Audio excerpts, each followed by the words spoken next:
Hello friends, today I am discuss BSc third year paper first inorganic chemistry, जिसमें हम देखेंगे जो structure of nickel टेट्राकार्बोनिल।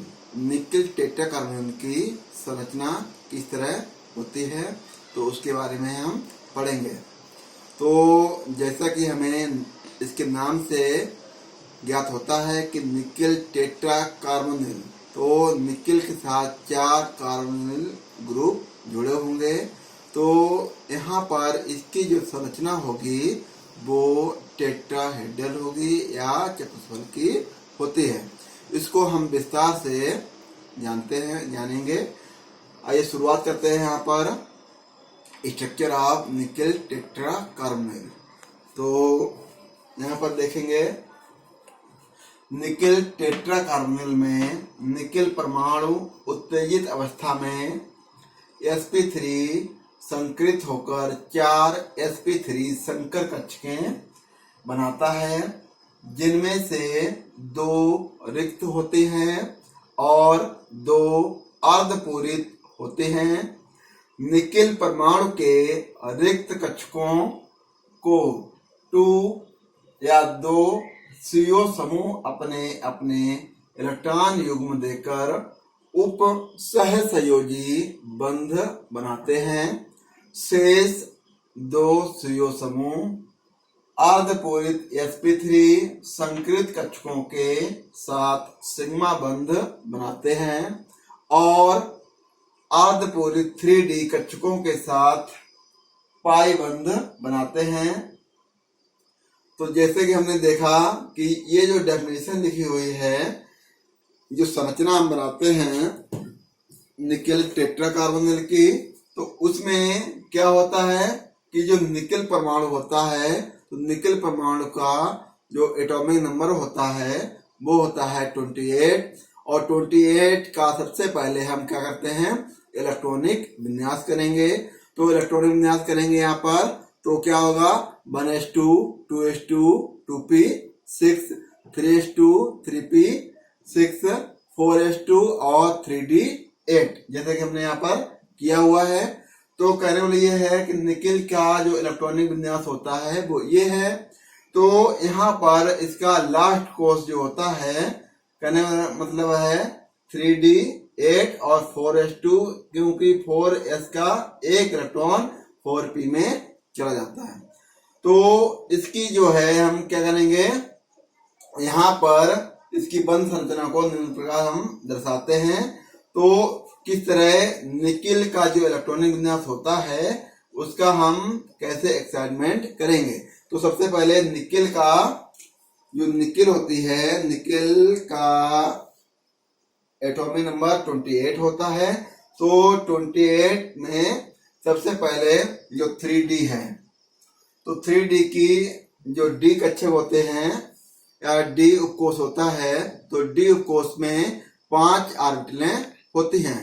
तो 5 ऑर्बिटलें कौन सी हैं यहाँ पर, ये जो पूरा होता है 3D, ये 3D है और 3D में 5 ऑर्बिटलें होती हैं, जिसे हम कहते हैं dxy, dyz, dzx, dx square minus y square और dz स्क्वायर।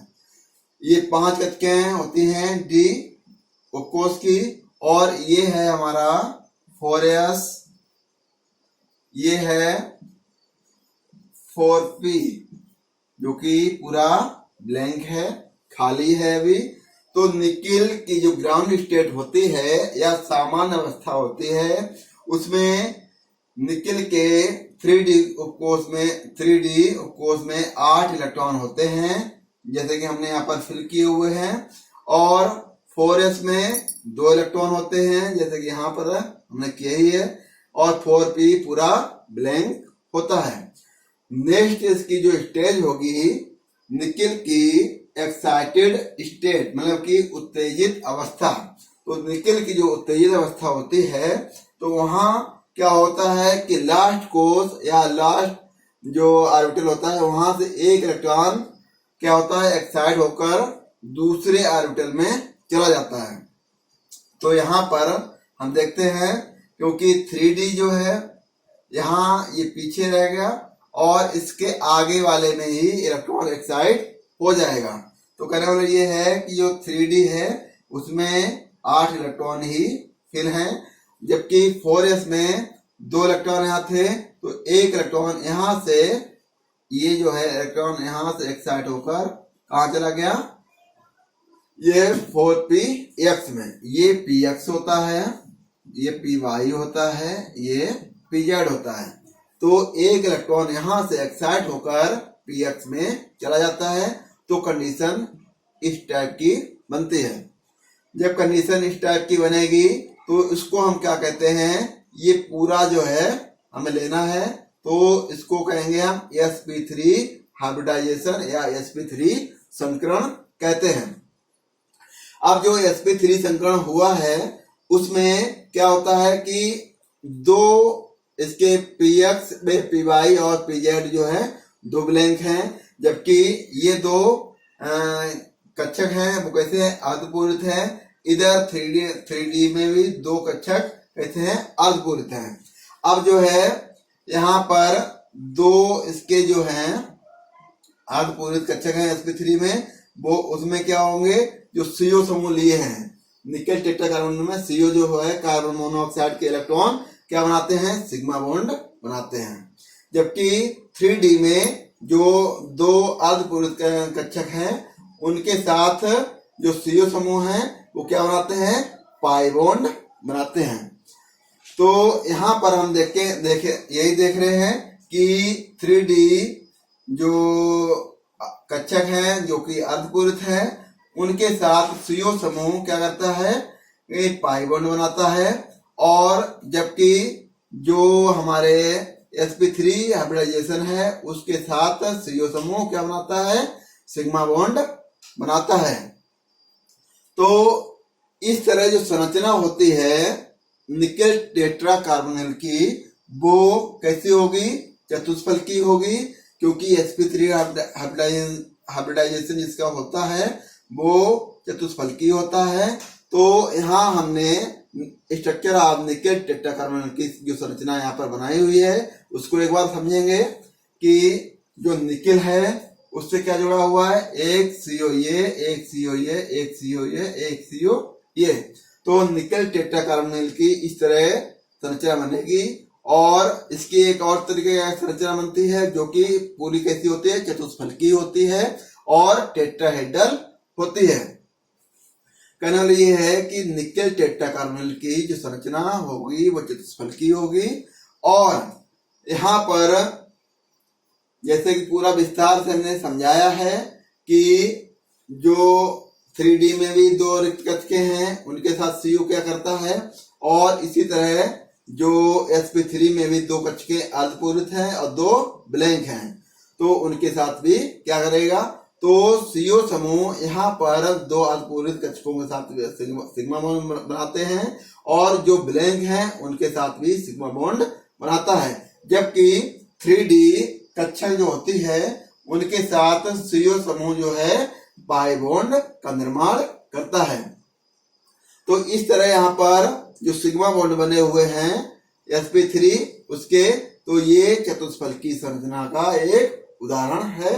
तो निकेल टेट्राकार्बोनेट की जो संरचना होती है वो चतुष्फलकी होती है। तो इसको एक बार फिर से इसकी डेफिनेशन के ऊपर हम चलते हैं और इसको फिर से एक बार डेफिनेशन देख के और इसको क्लैरिफाई करेंगे हम कि जो sp3 संकरण होगा क्या है, निकेल टेट्राकार्बोनेट में निकेल परमाणु उत्तेजित अवस्था में sp3 संकरित होकर, जैसा कि यहाँ पर ये sp3 संकरित हुआ है, 4 sp3 संकर कक्षकें बनाता है। तो 1 2 3 4 ये कक्षकें बनाई हैं इसने, जिनमें से 2 रिक्त होती हैं, 1 और 2 ये रिक्त कक्षकें हैं, और 2 अर्धपूरित होती हैं, 1 और 2 ये अर्धपूरित हैं, मतलब कि आधी भरी हुई हैं। निकेल परमाणु के रिक्त कक्षकों को 2CO समूह अपने अपने इलेक्ट्रॉन युग्म देकर उप सहसंयोजी बंध बनाते हैं। तो कहने वाला ये है कि निकेल समूह के जो होंगे तो उप सहयोजी बंध इसमें बनाएंगे, जैसे कि यहाँ पर। और देखिए शेष 2CO समूह अर्धपूरित sp3 संकरित कक्षकों के साथ सिग्मा बंध बनाते हैं, जैसे कि ये सिग्मा सिग्मा दोनों बनाए हैं। और अर्धपूरित 3D कक्षकों के साथ पाई बंध बनाते हैं। तो यहाँ पर जो अर्धपूरित जो कक्षकें हैं 3D की, तो उनके साथ ये क्या बनाता है, पाई बॉन्ड बनाते हैं। तो निकेल का जो इलेक्ट्रॉनिक विन्यास है वो ये है, जैसा कि मैंने बताया था। तो निकेल का ग्राउंड स्टेट ये हो गया, निकेल का एक्साइटेड स्टेट ये हो गया, और लास्ट में इसकी जो संरचना बनती है उस टाइप की होती है, जो कि चतुष्फलकी होती है, टेट्राहेड्रल होती है। तो आप, जैसा कि मेरा मानना है कि आप इसकी निकेल टेट्राकार्बोनेट की जो संरचना होती है उसको अच्छी तरीके से समझ लिया होगा। Thank you for watching.